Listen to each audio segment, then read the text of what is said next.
Salatullah, salamullah. Bismillahirrahmanirrahim. Assalamualaikum warahmatullahi wabarakatuh. Alhamdulillah wassalatu wassalamu ala rasulillah wa ala alihi wa sahbihi wa mawalah wa la hawla wa la quwata illa billahi wa ba'd.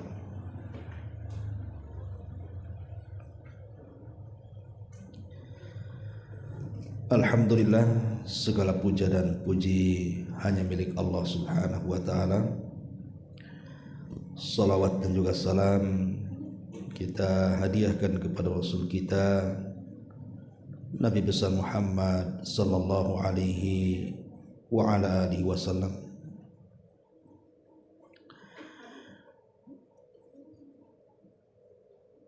Ma'asyiral muslimat yang dimuliakan Allah subhanahu wa ta'ala, alhamdulillah di pagi ini kita kembali bisa duduk untuk bertalabul ilmi, dan kita masih melanjutkan kajian kita membahas kitab Bulughul Maram, di mana kita masuk pada hadis berikutnya tentang adab makan. Kita baca hadisnya, kemudian kita jelaskan sedikit.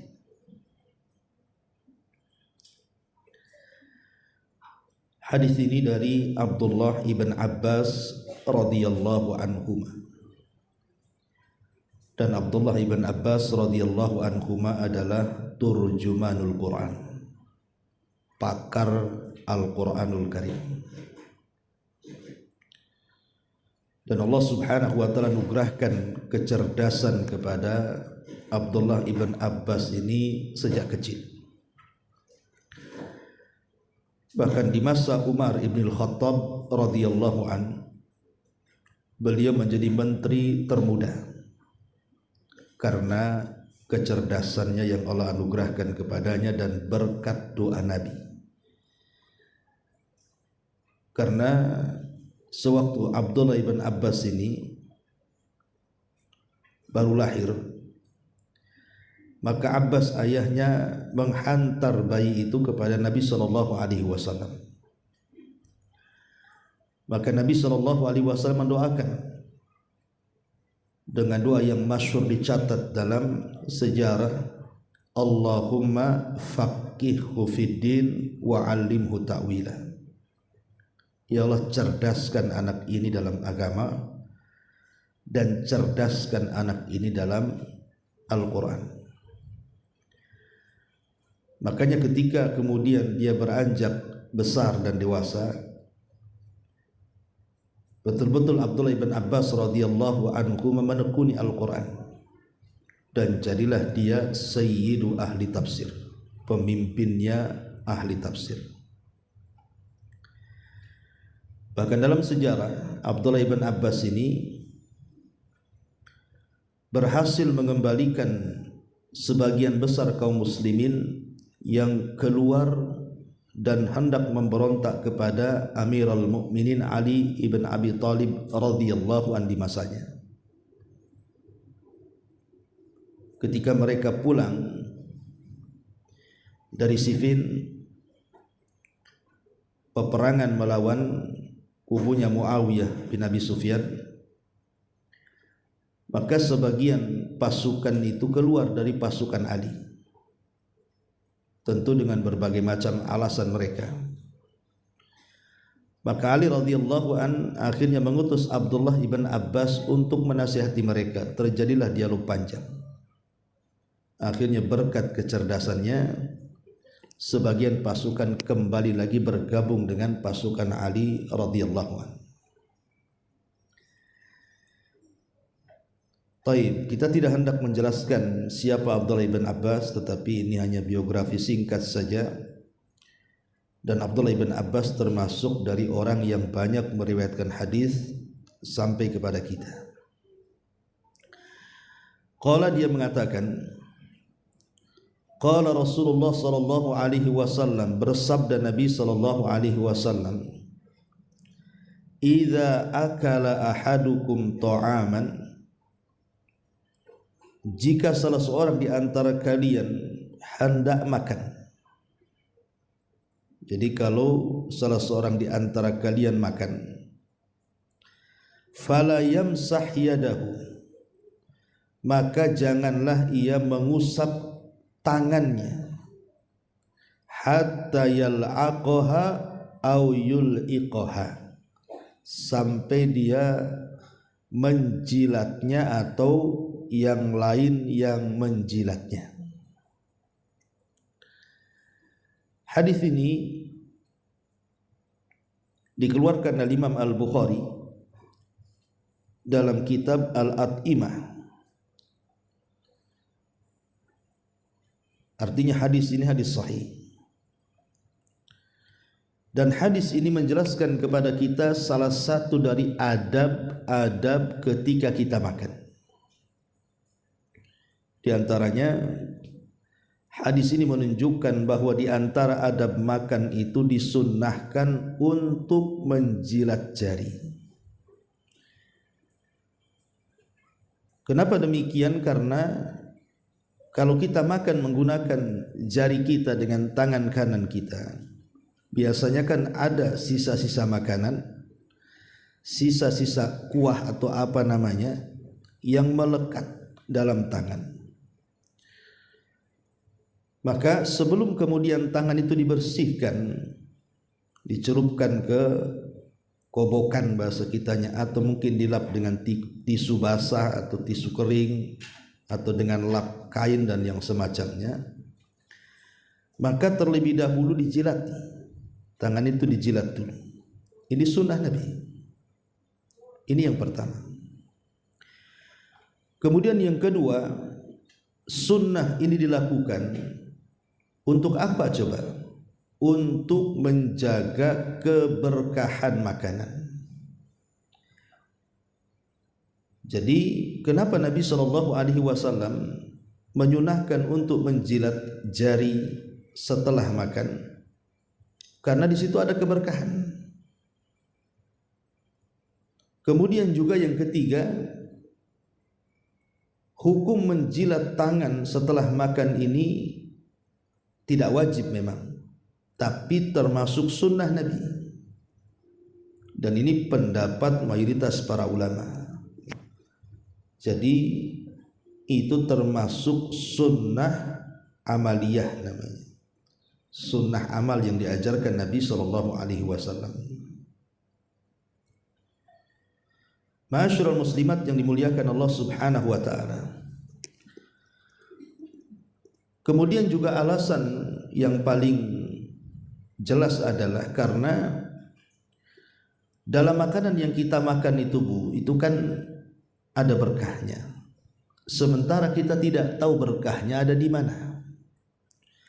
Di makanan yang kita sudah makankah, ataukah berkah itu justru nempel di jari-jari saat kita selesai makan? Makanya dengan menghabiskan makanan dalam piring dan juga menjilat sisa makanan yang dalam jari itu, maka secara tidak langsung kita sudah mendapatkan berkah. Karena dikhawatirkan kalau seandainya kita tidak menjilat jari itu, kemudian kita hanya menghabiskan makanan dalam mangkok atau piring saja, dikhawatirkan berkahnya ada di tangan kemudian lepas ke kobokan. Itu masalahnya. Makanya kenapa kemudian Nabi SAW menganjurkan untuk membersihkan semuanya, dan tidak perlu malu. Kadang-kadang ibu kan diajak suami itu makan di warung kaki 5 atau kaki 10 lah, yang agak banyak gitu ya, food court bahasa kitanya, atau restoran. Biasanya kan yang disajikan itu macam-macam. Lah ada yang kemudian di antara kita ya makan dengan tangan, dan itu sunnah, Bu. Makan dengan sendok dan garpu itu tidak sunnah, mubah saja. Bahkan bisa menjadi haram kalau seandainya tangan kiri ikut gerak. Karena kalau sudah sendok garpu itu kan biasanya tangan kanan sendok, tangan kiri pula garpu. Ada juga yang ketiganya pisau biasanya. Itu susah tuh, tangan cuma dua. Nah terkadang kalau seandainya tangan kiri itu hanya sekedar untuk membantu saja, maka tidak ada masalah.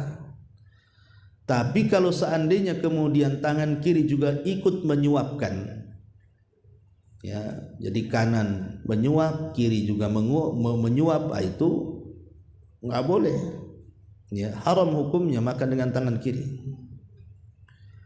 Tapi anggaplah kita makan dengan tangan. Lah terkadang kalau kita makan dengan tangan kemudian kita jilati, itu kadang-kadang diantara kita malu, takut dibilang congok lah, apa istilahnya congok tuh, ya kayaknya kok 3 hari tak makan nampaknya orang nih sampai dijilat-jilat gitu ya. Itu sunnah Nabi, nggak peduli, jangan pedulikan orang-orang. Karena sunnah Nabi SAW itu kalau dikerjakan di saat manusia menganggap asing, justru pahalanya besar tuh. Tidak perlu malu-malu. Karena sikap seperti itu masuk pada sikap tawadhu. Itu diantara akhlak-akhlak rendah diri namanya. Tawadhu di depan orang. Seperti itu. Bahkan kalau di pesantren itu, Bu, saya masih ingat dulu, di pesantren itu, Bu, itu nampan itu bukan hanya jari, sak nampan-nampannya dijilati, Bu. Coba kalau ibu lakukan sak piring-piringnya dijilati, kira-kira apa tuh pandangan orang? Ya kalau tidak sempat dipoto, sempat dipoto orang, Bu, disebar di Facebook, apa nggak viral tuh? Ya. Tetapi ini sunnah Nabi. Kalau orang tahu sunnah, tentu nanti komentar di Facebook itu bagus-bagus, Bu. Ya Masya Allah, Umi Fulan ini luar biasa, masih menjalankan sunnah katanya. Itu yang ngaji, itu yang komentar itu. Sempat yang komentar orang awam, Bu, patutlah seminggu tak makan katanya. Repot ya kan, Bu. Ya, itulah kadang-kadang sunnah ini sudah asing di tengah-tengah masyarakat. Ya, jadi itu sebenarnya sikap tawadhu itu sebenarnya. Ya. Dan hadis ini juga mengajarkan, Bu, kepada kita untuk bersikap menjaga sesuatu, tidak membuang begitu saja sia-sia. Artinya jangan sampai kita ini diajari setan untuk mubadir. Saya sarankan, Bu, kalau makan di warung itu, terkadang nafsu saja yang besar, dipesanlah semuanya tuh. Pesan ini, pesan itu, sampai meja itu full dengan lauk. Setelah dimakan, separuh pun tak habis. Comot sana, comot sini. Lah kalau memang tidak habis, Bu, bungkus, bawa balik, ya, makan di rumah. Kalau lapar, ya. Jangan kemudian ditinggalkan begitu saja. Karena terkadang dari pihak warung atau restoran itu kalau bekas orang itu kadang-kadang dibuang tuh. Jadi kita akhirnya kan wasilah menjadi orang yang mubadzir, menyia-nyiakan makanan jadinya kan, dan itu berdosa hukumnya. Karena Allah Subhanahu wa taala menganggap orang yang suka menyia-nyiakan itu termasuk ikhwanu syayatin, kawan setan, ya. Jadi sekali lagi, menjilat jari ini kita lakukan semata-mata demi menjalankan sunnah Nabi, tidak lain dan bukan itu aja. Dan hadis ini juga bantahan untuk orang yang menganggap perbuatan menjilat jari adalah sesuatu yang menjijikan. Mungkin ada sebagian orang menganggap itu jijik kan, Bu. Tapi kita orang yang sudah dapat hidayah sunnah, nggak boleh kita jijik. Justru boleh jadi berkahnya di situ. Makanan ini kalau berkah, Bu, maka akan sehat badan kita. Tapi makanan itu kalau tidak berkah, jadi penyakit jadinya. Itu sebenarnya berpengaruh kepada kesehatan itu. Berpengaruh kepada tumbuhnya apa yang ada pada badan kita ini. Jadi tidak perlu jijik, itu sunnah Nabi SAW. Masyarul muslimat yang dimuliakan Allah Subhanahu wa taala. Dan cara makan dengan tangan itu tentu juga ada caranya. Memang kalau melihat cara Nabi SAW makan, biasanya menggunakan 3 jari. Itu yang afdol. Itu biasanya ibu lakukan kalau malas makan, tapi 3 jari itu. Kalau lagi lapar tak ada cerita 3 jari biasanya. Tetapi kalau seandainya kita menggunakan seluruh jari 5-5-nya, ya tidak ada masalah. Ya ini kan makan kan perkara mubah, Bu. Tapi kalau menggunakan 3 jari ya lebih baik. Karena kan secara logika, Bu, kalau 3 jari kan yang dimasukkan ke mulut tak banyak, Bu. Ya kan, kalau 3 jari kan yang masuk ke mulut tak banyak, sehingga jauh dari keselak bahasa kitanya. Kalau banyak-banyak kan keselak, bukan? Ya. Sempat ada tulangnya, bahaya tuh. Jadi ini yang harus diperhatikan. Tetapi boleh juga ya kalau ini sifatnya suami istri, Bu, ya, ibu sama suami. Jadi kalau seandainya ibu menyodorkan jari ibu supaya dijilat suami, itu juga sunnah juga. Tapi kalau sama kawannya saya kira tak maulah. Coba ya, tolong jilatkan jari saya. Langsung wah gitu mungkin kawannya kan. Langsung itu isinya semua muntah semua. Jadi nggak masalah, Bu. Seperti mamanya ibu bawa anak-anak, ya kan, namanya anak-anak usia 4 tahun 5 tahun makan kan, kadang kemana-mana ambil tangannya jilati sama ibu tuh. Itu sunnah, ya, sunnah Nabi SAW. Taib ini diantara faedah ya dari hadis yang kita baca. Kita jelaskan secara umum tentang adab-adab makan. Ini kan salah satunya. Kita urut adab-adab makan itu. Yang pertama, Bu, adab makan itu pada ini qabla, karena bagaimanapun ini demi kebersihan.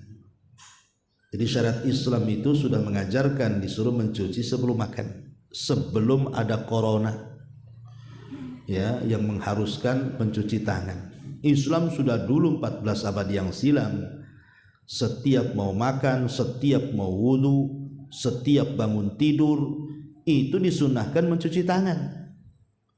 Jadi sudah sejak dulu Islam itu menjaga kesehatan. Dan kalau bisa kuku-kuku tangan itu ya digunting. Karena saya lihat kadang-kadang yang suka memelihara kuku itu kalau laki-laki jarang ya, biasanya perempuan tuh. Kadang-kadang kukunya itu dihena pula, dicat, Bu. Jadi kalau ada kotoran tak nampak, karena tertutup henanya kan di atas kukunya tuh. Padahal kita tahu dari segi kesehatan itu biasanya kalau kotoran mengendap di kuku-kuku itu banyak telur cacing tuh, Bu. Nanti kalau makan itu bukannya sehat, cacingan, Bu. Patutlah ini makan sehari sampai 7 kali. Nah, itu mungkin cacingan itu, Bu. Karena kukunya panjang, ya. Itu dari segi kesehatan ya. Tanyalah Bu dokter kalau ada di sini, ya. Kemudian yang kedua, dari adab makan itu boleh seseorang itu bertanya. Jadi kalau posisi ibu sebagai tamu, tiba-tiba disodorkan makanan yang ibu nggak kenal, Bu. Dibilang rendang bukan, dibilang gulai tidak, rawon apalagi, makanan apa ini? Kan itu, Bu, ya. Ini aneh, umpamanya. Makan itu aneh, ya. Maka ibu boleh tanya, maaf nih, saya baru lihat makanan ini, apa ya namanya, gitu Bu ya. Karena di zaman Nabi SAW Rasul tanya ketika dia bertandang ke rumah Khalid bin Walid. Jadi Khalid bin Walid itu karena kan di daerahnya biasa makan biawak Bu, ya biawak padang pasir, bukan biawak duriangkang. Ya. Kalau biawak sini Batam ini nggak boleh dimakan karena beda biawak padang pasir dengan biawak yang ada di tempat kita. Pertama perbedaannya dari warna saja beda Bu, sana putih sini hitam. Yang kedua biawak di sana makan sayur, di sini sesama biawak makan tuh Bu. Kanibal, makan ular, macam-macam dimakan. Jadi kalau biawak padang pasir dikurung dengan biawak Batam dimakan tuh biawak padang pasir tuh, karena kanibal kan. Jadi beda itu hukumnya. Ya, kalau biawak sana halal, kalau biawak sini haram. Ya, karena banyak perbedaan. Ya.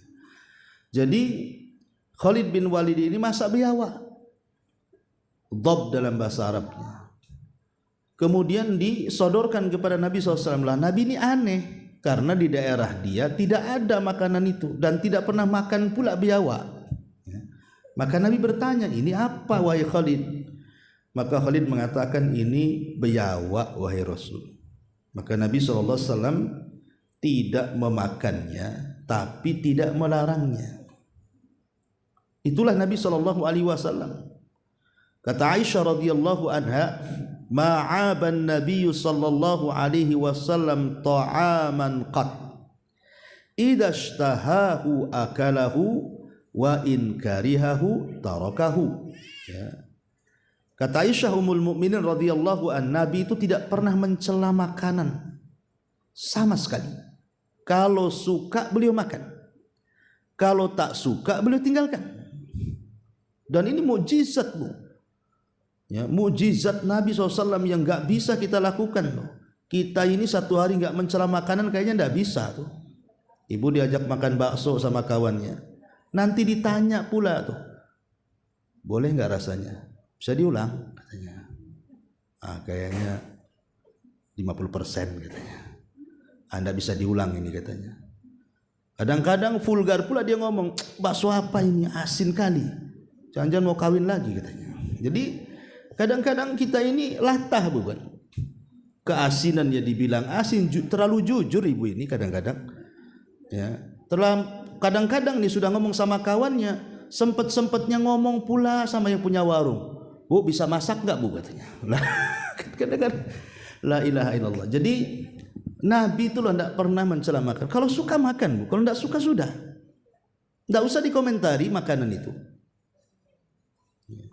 Pamannya contoh ini, ibu beli rendang di warung Jawa, mungkin rasanya manis gitu kan, beda dengan orang Padang masak.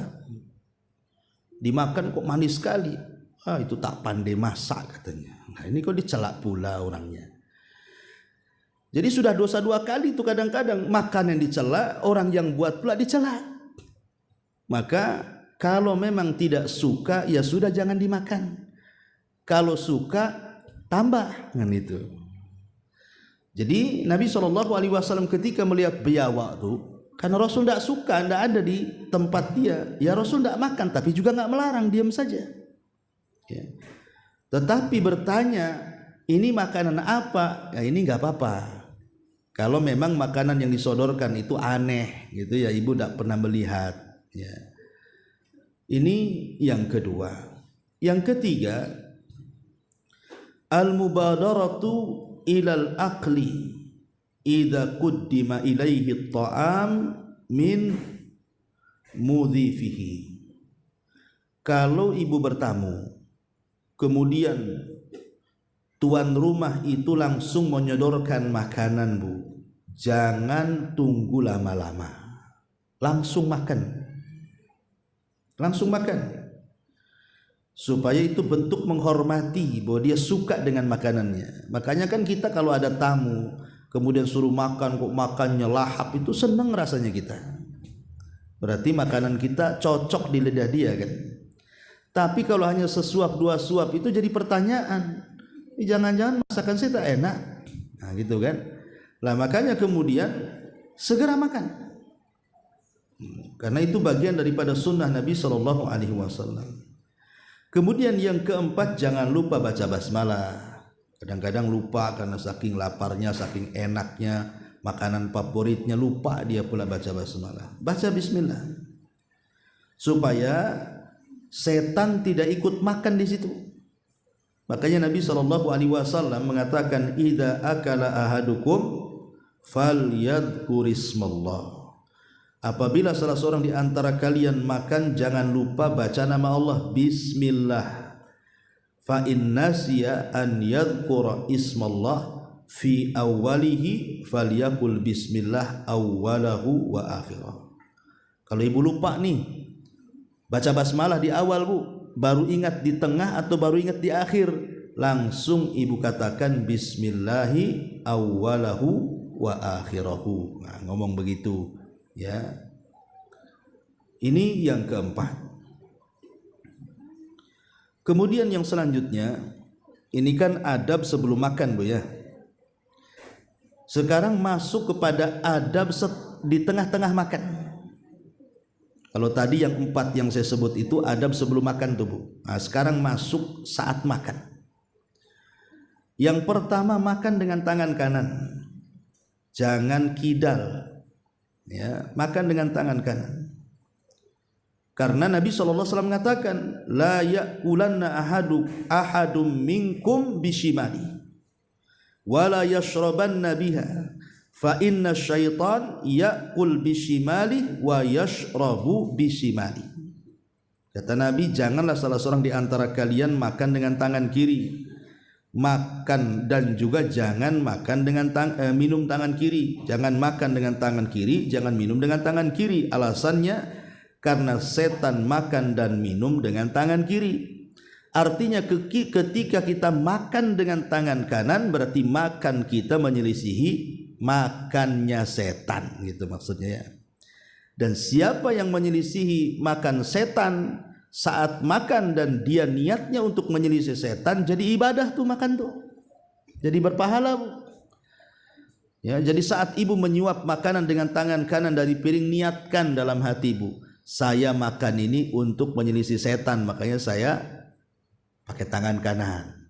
Ya, ini adab yang pertama ya saat makan. Yang kedua, al-aqlu mimma yali.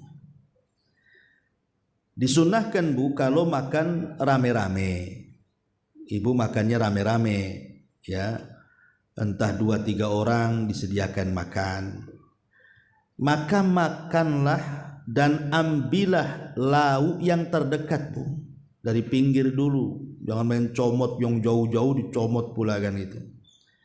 Itu termasuk sunnah.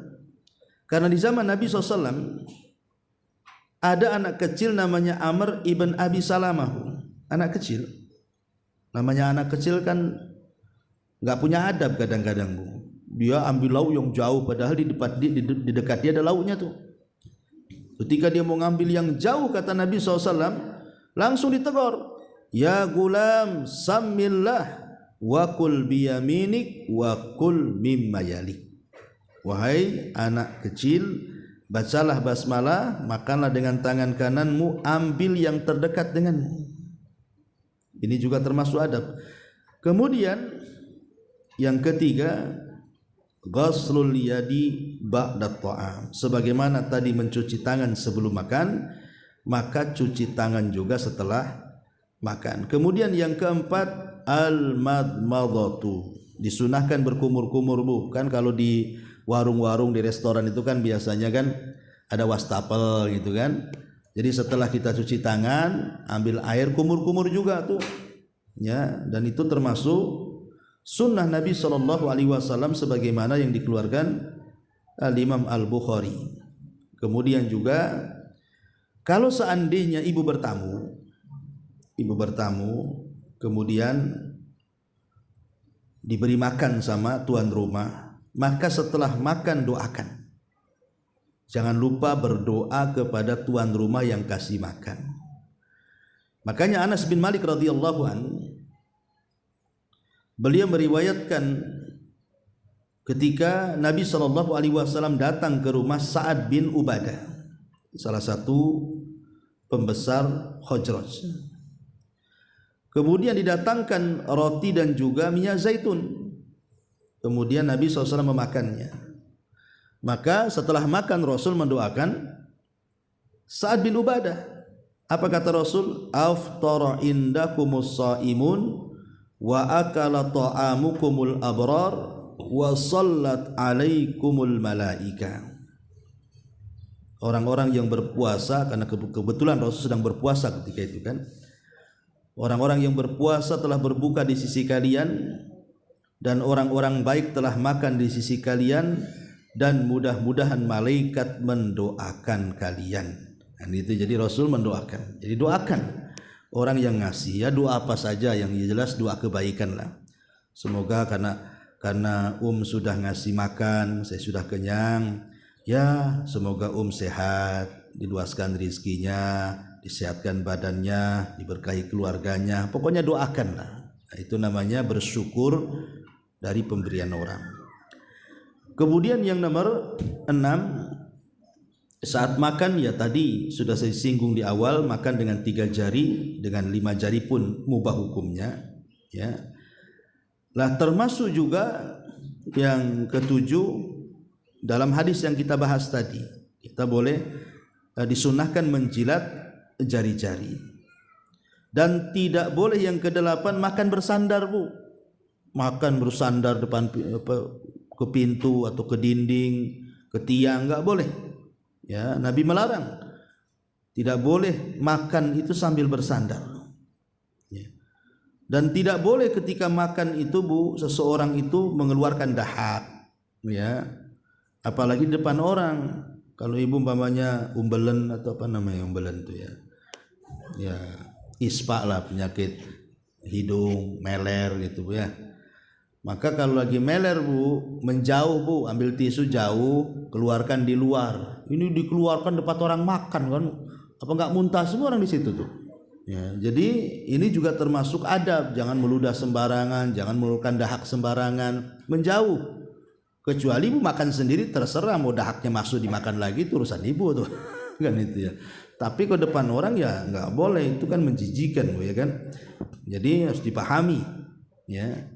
Jadi termasuk adab makan seperti itu. Dan kalau memang sifatnya jamaah dan bisa disatukan dalam satu nampan, maka itu lebih baik lagi. Yaitu namanya sunnah. Kalau bisa gitu ya. Ma'asyiral muslimat yang dimuliakan Allah Subhanahu wa taala. Ini adab yang kedua ketika makan. Nah, sekarang masuk pada adab secara umum. Pertama, ada mudzammit ta'am. Tidak boleh mencela makanan. Tidak boleh mencela makanan. Sebagaimana hadis ma'aban Nabi sallallahu alaihi wasallam ta'aman qat. Nabi tidak pernah mencela makanan sedikit pun. Kemudian yang kedua, al-i'tidal fit ta'am, sederhana dalam makan, Bu. Perut ini kan ada tempat makannya, ada tempat minumnya, ada tempat bernafasnya. Ya. Makanya Rasul mengatakan, sisakan perutmu itu 1/3 untuk makan, 1/3 untuk minum, dan 1/3 untuk nafas. Makanya kita disuruh sederhana. Jangan kenyang-kenyang, mentang-mentang ini, ditraktir gitu kan, di food court, udang, kepiting, sotong, semua itu, pemicu asam urat semua tuh. Jadi dimakan semuanya, enggak boleh. Ya, ada adabnya juga. Supaya disisakan untuk bernafas. Jangan sampai nggak bisa bernafas, nanti muntah lagi tuh. Ini juga termasuk adab. Termasuk jangan menggunakan piring dari emas dan perak. Nggak boleh makan menggunakan emas, piring emas, sendok emas, garpu emas, pisau emas atau perak, nggak boleh. Karena itu tasyabuh dengan orang-orang kafir. Ya. Termasuk juga, Bu, ucapkan kalimat alhamdulillah setelah makan. Ucapkan kalimat alhamdulillah. Karena ini pengaruhnya besar, Bu. Mengucapkan alhamdulillah setelah makan itu, apa kata Rasul? Innallaha la yardha 'anil abdi an ya'kulal akalata fayahmaduhu 'alaiha aw yashrabu asy-syurbata fayahmaduhu 'alaiha. Sesungguhnya Allah sangat redha, sangat suka, ya, dari seorang hamba apabila selesai makan dia memujinya, ataupun selesai minum dia memujinya. Jadi kalau habis makan ibu katakan alhamdulillah, ibu itu sudah mendapatkan kecintaan Allah. Allah cinta dengan kita. Bayangkan makan saja Allah suka dengan kita. Dan kalau Allah suka itu sudah luar biasa, Bu. Allah panggil Jibril tuh dan mengatakan, "Hei Jibril, aku suka dengan si Anu tuh. Kau harus suka juga dengan dia," katanya. Maka Jibril pun suka dengan orang yang disukai Allah. Bukan sebatas itu, Jibril memanggil malaikat yang lain dan mengatakan, "Hei malaikat-malaikat Allah dimanapun berada, Allah suka dengan si Anu, kalian harus suka juga." Nah, bayangkan kalau sudah suka tuh semua malaikat suka dengan kita tuh. Bahkan bukan semua malaikat, semua makhluk yang ada di bumi Allah tanamkan rasa sukanya kepada kita. Hanya semata-mata mengucap alhamdulillah setelah makan. Nah, luar biasa kalimat alhamdulillah ini, Bu, ya. Ma'asyiral muslimat yang dimuliakan Allah Subhanahu wa taala. Ya.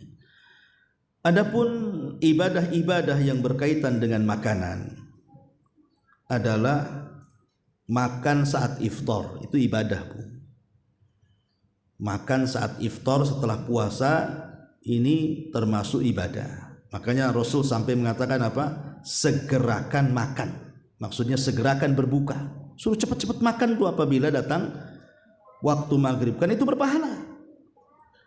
Ya, yang kedua, makanan yang dimakan orang miskin yang kita sedekahkan itu ibadah, Bu. Jadi kalau orang miskin itu makan dan makanan itu dari kita, itu ibadah. Ya, ini juga berkaitan dengan ibadah makan. Walaupun hukum dasarnya ya makan mubah-mubah saja. Ya. Tetapi ingat juga bahwa di sana ada makanan-makanan juga yang diharamkan, Bu. Ya, makanan itu juga terkadang mubah, terkadang juga ibadah. Tapi terkadang jadi haram, Bu. Pertama kalau ditinjau dari zatnya, itu seperti umpamanya firman Allah Subhanahu wa taala, di mana Allah Subhanahu wa taala mengatakan hurrimat alaikumul maitata waddama wa lahmal khinzir wa ma uhilla li ghairillah. Diharamkan kepada kalian memakan bangkai. Makanya hati-hati kalau belanja ke pasar, ya, lihat yang jual. Jangan gara-gara beda 1.000 2.000 ibu tidak peduli dengan yang jual itu siapa. Karena kalau sudah ibu membeli yang sifatnya sembelihan, daging ayam, daging kambing, daging sapi, daging unta, itu harus dilihat tempat yang jualnya itu ada berhala tidak. Satu, ya, tempat yang jualnya itu ada berhala nggak di situ. Yang kedua, tempat yang jualnya itu diadakan acara kesyirikan enggak di situ. Makanya kalau masuk pasar itu lihat-lihat tempat, Bu. Siapa yang jual ini? Kalau sudah nampak ada berhalanya jangan dibeli. Tapi yang menjual Ustadz pakai peci, walaupun pakai peci, ya. Jadi cari yang jelas-jelas tidak menimbulkan syubhat dalam hati itu. Tapi sebelah sana beda 2.000, Ustadz. Enggak apa-apa beda 2.000. Ya, kadang-kadang beda 2.000 pindah langganan ibu ini. Padahal kalaupun dia mahal sedikit pulang betul-betul bawa sembelihan. Tapi yang murah ini terkadang bawa bangkai, haram pula dimakan. Ya, jadi ini pun harus dipahami soal makan ini enggak sembarang. Ya, jangan makan bangkai. Yang kedua, darah. Zaman dulu itu saya masih ingat tuh kalau nyembeli sapi di tukang-tukang jagal itu darahnya ditampung sama ember, Bu. Atau kadang-kadang waktu kurban zaman dulu itu ditampung sama ember tuh, dikeringkan, kemudian dijual, dimakan. Itu tidak boleh. Semata-mata makan darah seperti itu haram, tidak boleh. Lain kalau darah yang menempel di daging, Bu. Umpamanya ibu makan sate, kok ada darahnya? Nggak apa-apa, itu karena sifat darah mengikut, Bu. Makanya ada kaidah fikih itu. Jadi hukum taba itu berbeda dengan hukum istiqlal. Hukum taba itu maksudnya hukum mengikut, berbeda dengan hukum bersendirian. Contoh umpamanya ibu makan jambu. Ketika makan jambu, ada ulatnya pula. Kemakan pula. Patutlah jambu ini tak manis asin, rupanya ada ulatnya kemakan. Kan ibu makan ulat, haram tidak? Lain kalau ibu petik jambu kemudian dibelah, ulatnya dimakan, jambunya dibuang. Nah, itu beda, Bu. Ibu makan ulat namanya. Ya, itu namanya kan kalau tadi kan ulatnya terikut jambu. Kalau ini enggak, ulatnya dimakan, jambunya dibuang. Nah, ini kan masalah, ya. Lah sama dengan darah juga, Bu. Kalau makan mata-mata darahnya saja itu haram. Tapi kalau makan daging ada darahnya enggak haram karena dia ngikut. Nah, itu kurang lebih lah kayak gitu contohnya, ya. Ini yang nomor 2. Kemudian yang nomor 3, walahmal hinzir, daging babi.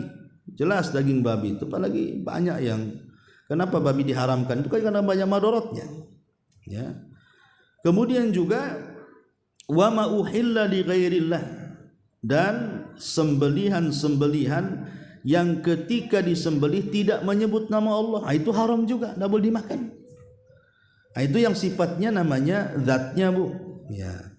Ada yang sifatnya bukan zatnya, mungkin zatnya halal tapi cara memperolehnya haram. Ya, contohnya umpamanya hasil nyolong, ayam tetangga dicolong sama suami, ya, kemudian ibu tahu nyolongnya, bahkan ibu bantu nyolong lagi, ya kan, jelas-jelas itu namanya tolong menolong di atas nyolong itu kan. Nah, jelas makanan haram. Enggak, Ustadz, waktu saya nyembelih saya baca basmalah katanya. Bismillah tidak menghalalkan yang haram. Ya, yang namanya haram ya haram. Walaupun ayam itu zatnya halal karena bukan babi, bukan anjing, tapi cara nangkapnya kan dia nyolong. Nah, itu jadi haram jadinya. Ya, jadi ada yang sifat zatnya, ada yang karena faktor yang lainnya. Jadi soal makan memakan ini juga penting. Tapi yang jelas bahwa Al-Quran ketika Allah Subhanahu wa taala berfirman, "Falyanzuril insan ila ta'ami." Hendaklah manusia itu melihat makanan yang dimakan. Nabi Shallallahu alaihi wasallam saat Madinah paceklik, hujan tak turun-turun lama kali, gersang, akhirnya tumbuh-tumbuhan banyak mati karena Madinah itu kan pertanian, kalau nggak ada hujan kan mati semua. Jadi banyaklah orang kelaparan, ternak-ternak mulai mati karena tidak ada makanan. Jadi Nabi keluarlah, jumpa pula dengan Abu Bakar dan Umar di tengah jalan. Keluarnya pula siang-siang yang orang Arab jarang keluar siang-siang itu. Jadi Nabi bertanyalah sama Abu Bakar dan Umar itu, wa ma akhrajakuma, apa yang membuat kalian berdua keluar? Kata Abu Bakar dan Umar, ju ya Rasul, lapar wahai Rasul. Ya. Kemudian keduanya bertanya balik kepada Rasulullah. Apa kata Nabi? Kata Abu Bakar dan Umar, wa ma akhrajaka ya Rasulullah, aku keluar juga. Apa yang membuat anda keluar wahai Nabi?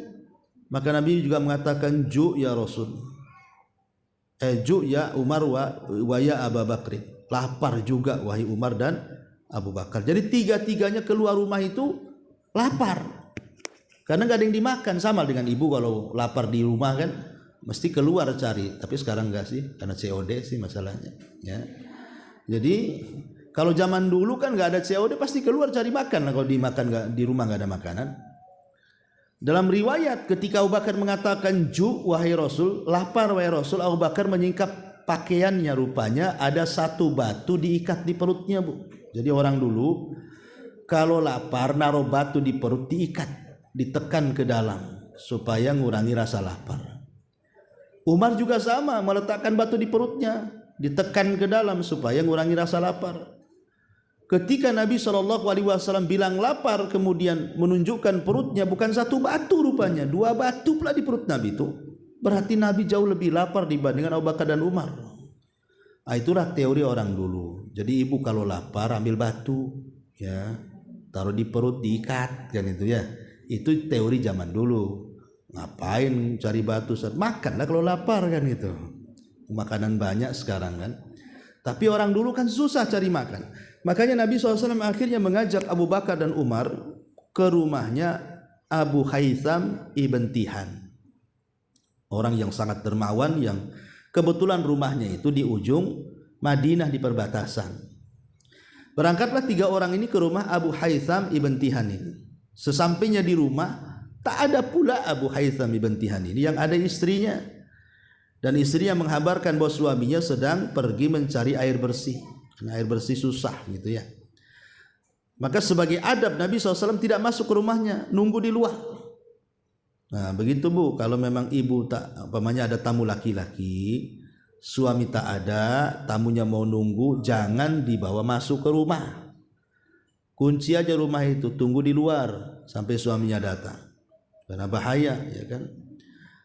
Jadi sebagai adab Rasul nunggu di luar lama sampai akhirnya setelah beberapa waktu datanglah Abu Haytham ibn Tihan ini membawa air bersih. Sangat senang. Kenapa? Tamunya istimewa semua. Bayangkan tamunya Nabi, Abu Bakar, Umar. Tamu mana lagi yang lebih istimewa dibandingkan mereka bertiga coba. Saking senangnya langsung dia ke dapur ambil pisau. Kemudian dia langsung mendatangi kambing-kambingnya. Itu kambing yang paling besar, kambing penjantan itu mau disembelih dia. Maka Rasul kambing yang pokoknya yang besar yang sedang menyusui, afwan ya. Jadi kambing itu sedang menyusui anak-anaknya dan itu paling besar kambingnya, mau disembelih pula yang itu. Maka Nabi SAW melarang, iyyaka wal halib. Jangan kau sembelih kambing yang itu, katanya. Sayang, kata Rasul, itu kebesaran. Sembelih yang ini saja. Kemudian Rasul menunjukkan ke kambing yang sedang. Ya. Lihat bagaimana Nabi SAW juga tidak mau merepotkan tuan rumah. Kalau kita ini enggak, kadang-kadang direpotin ya tuan rumah. Dikasih bakso, kenapa tak soto katanya. Lah gitu kalau kita ini.